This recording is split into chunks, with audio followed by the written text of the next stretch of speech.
What's up, Scrappy peeps? It's Adele from Inkie Quill, and I'm back with a buy it and try it video, which is where I haul some things and I show you what I've got that's new to my stash, and then we make something with them because I really enjoy watching haul videos, but I always wonder what people actually do with the things. So I thought this would be a good new spin on crafty haul videos, and especially if you don't enjoy the haul part of the video, I'll put a little timestamp here as to when the process video begins.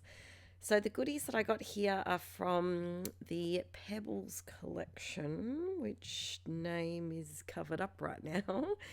And look, this paper pad had a lot of green, and I did and ah about it a lot, but there were bunnies and there were gold accents and florals. And so I thought, usually I try to, when I look at scrappy supplies, I try to look at would I use 75% of it. So if I can find, 3/4 of it that I would be able to use, then I feel like it's okay to welcome into my stash. But if I'll only use half of it, then I think about it a little bit more and don't really buy it. So I've got a few different bits. There's from pink paisley, the Pebbles bits and pieces. I think both of the thickest packs are with that Pebbles collection.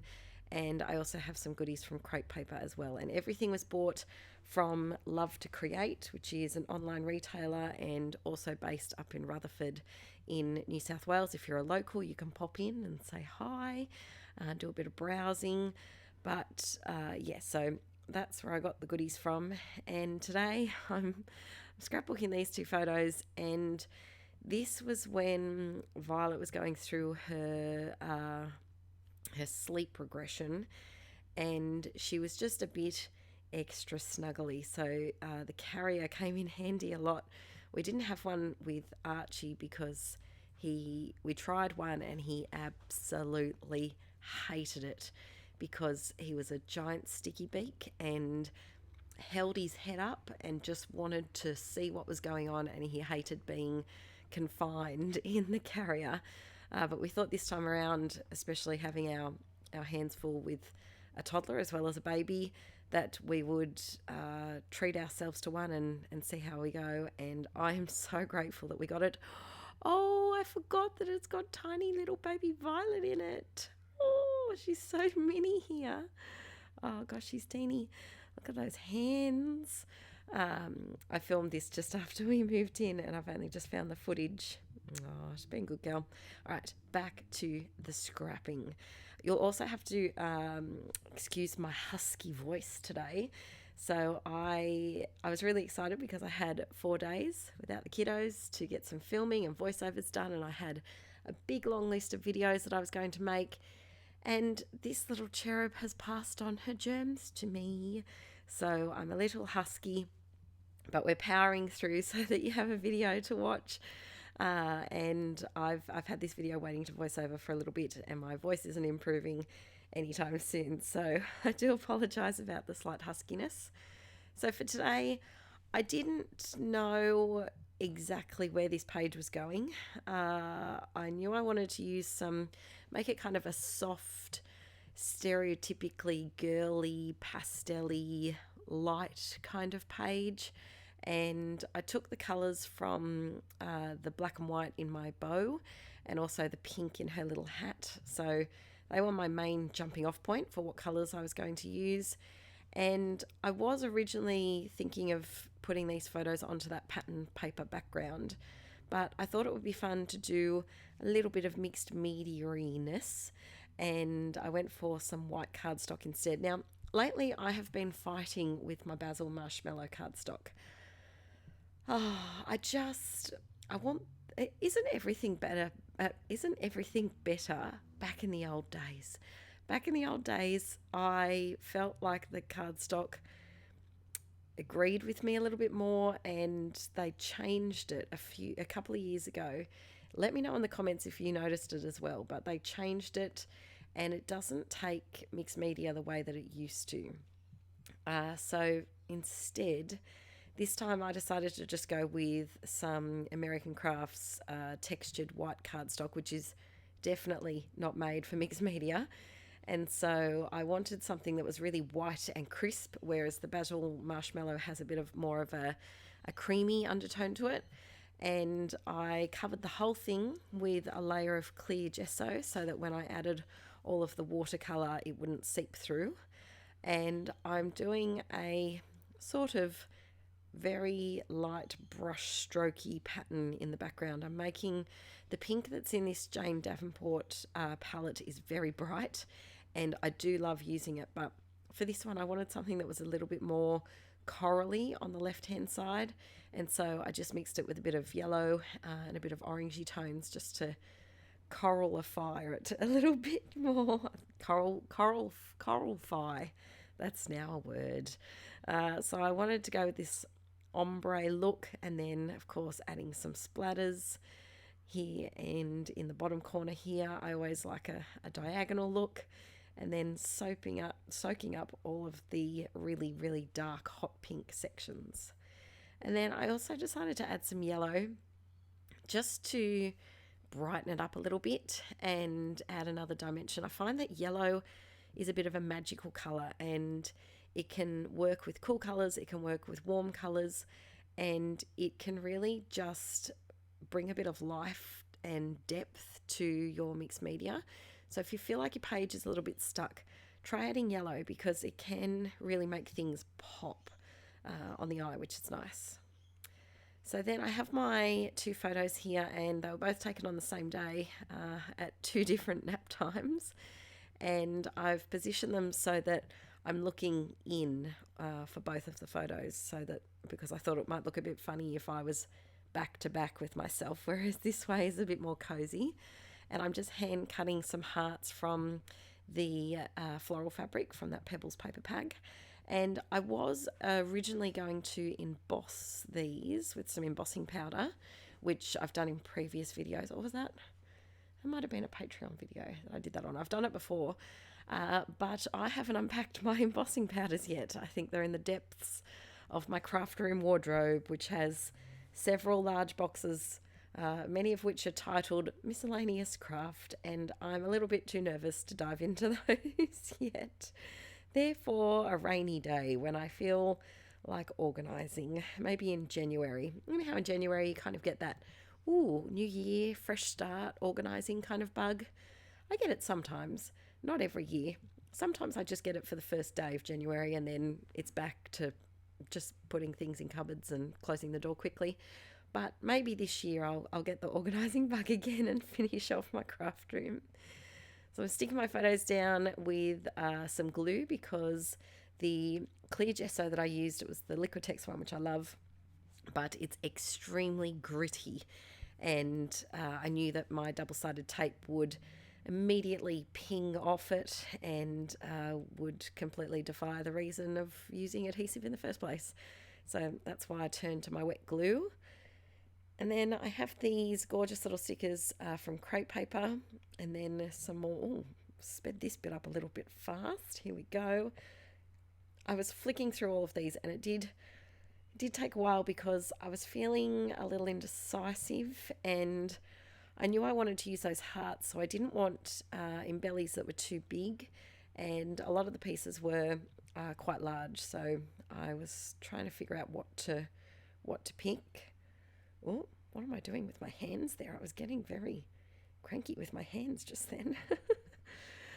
So now I'm sticking down these little hearts and just trickling them along this left-hand side of the page. And I purposely did the paint colour around the outside. If you've stuck around long enough. If you're a long-time inklet, then you will know that you can't say round the outside without seeing the M&M reference. But I purposely did a paint colour around them that would suit the left-hand side of the page more so than the right-hand side, because the right-hand side, it doesn't look it on camera, but it's quite bright. So then I added a few more little hearts that were definitely a lot paler, and I just outlined them with a bit of a fake stitched line with my black pen, just to give them a bit of an outline so that you can actually see where they go. And you can tell the days when I'm feeling a little bit indecisive, or maybe it's the first video of the day. But if I put things in lots of different places before sticking them straight down, then it's usually either the very, very start of the day or the very, very end of the day. But here I just didn't know where to put things. And usually I do like my whole stick and plonk methodology, which is where you just grab things and stick and plonk them down on the page. But some days are a little bit more indecisive than others. I added that little bunny, but I didn't like that it was clear because you would be able to see the mixed media through the back of it. And so I just backed it onto some white cardstock. And then I love it when sticker sheets, I can't stress enough, sticker sheet people out there, please put all the little sprinkly bits, please.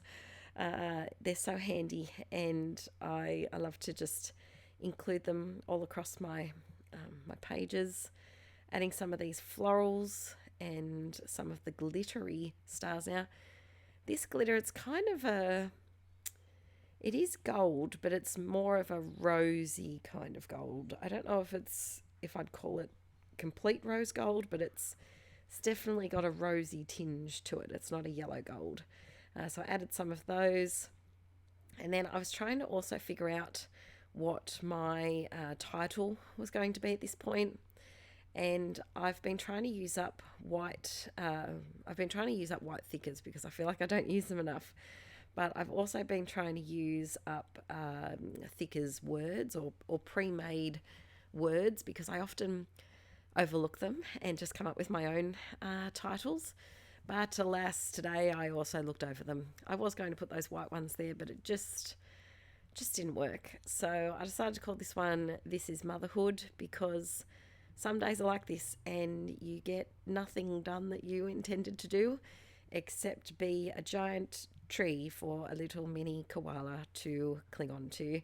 And it's okay. It is, don't get me wrong, it's very stressful sometimes when you have days planned and things go astray, like today with my husky croaky voice and the 8 voiceovers that I was going to record. But it's worth every minute of it, even though it can be quite tiring at times. So I thought this little one was perfect because it says bloom and grow, and I was determined to get it on the page somewhere. You know, when you have one sticker or one embellishment and you're determined to squeeze it in no matter what it takes. So I'm glad that I got that one in there. And then I was playing around with some of these. These were some DIY embellishments that I made over on Patreon a couple of months ago. And I was seeing if one of those would work. I've been making a lot of DIY embellies over there, and they're just really handy to have in a little bowl so that you can just pick them out and plonk them on your page. I really need to find my sewing machine because I think the tension is a little bit broken on it, but I really want to add some stitching to little DIY embellishment clusters like this and strips. I look at other people's pages that use stitching and they just look so gorgeous. Has anyone had any luck? I've seen people use handheld sewing machines, so they're kind of like they kind of remind me of a hair straightener, but it's a sewing machine and you hold it in your hand like that. I've seen some for sale near me, and I've questioned them because they're quite cheap compared to a sewing machine, but I don't know how they go with paper. So if you've ever tried one of those, please let me know, because they do seem like they'd be much handier than bringing out a big giant machine, especially if you're a bit tight on space like I am. So I've got my little lines here, and I wish I hadn't drawn lines because the pen kind of bumped over the gesso a little bit and they came out looking a little bit bumpy and lumpy, but that's okay. As my nana says, a man riding by on a horse wouldn't be able to tell.